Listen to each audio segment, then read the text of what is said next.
কংগ্রেসের সংহতি পদযাত্রার বুধবার ছিল 14তম পর্ব। এদিনও রাজধানীর বরজলা এলাকায় অনুষ্ঠিত হয় সংহতি পদযাত্রা। তাতে উপস্থিত ছিলেন পিসিসি সভাপতি আশিস কুমার সাহা সহ সভাপতি শিষ্ট মোহন দাস, বিধায়ক সুদীপ রায় বর্মন সহ বিভিন্ন সংগঠনের নেতৃত্ব।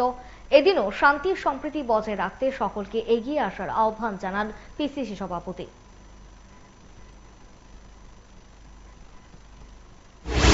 এই রাজ্যের বর্তমান যে পরিস্থিতি, সাধারণ মানুষ একটা বিভাজনের রাজনীতি লক্ষ্য করছে।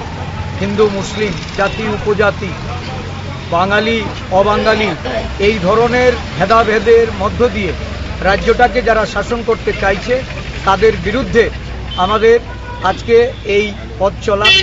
আমরা আজকে 14তম দিনে এই সারা রাজ্যে বিভিন্ন ব্লকে পদযাত্রা সংগঠিত করে রাজ্যের মানুষের মধ্যে একটা বার্তা পৌঁছে দেওয়ার প্রয়াস আমাদের, যে আমরা শান্তি চাই, সম্প্রীতি চাই, উন্নয়নের পথে রাজ্যকে পরিচালিত করার জন্য এই সরকারকে আমরা বাধ্য করতে চাই।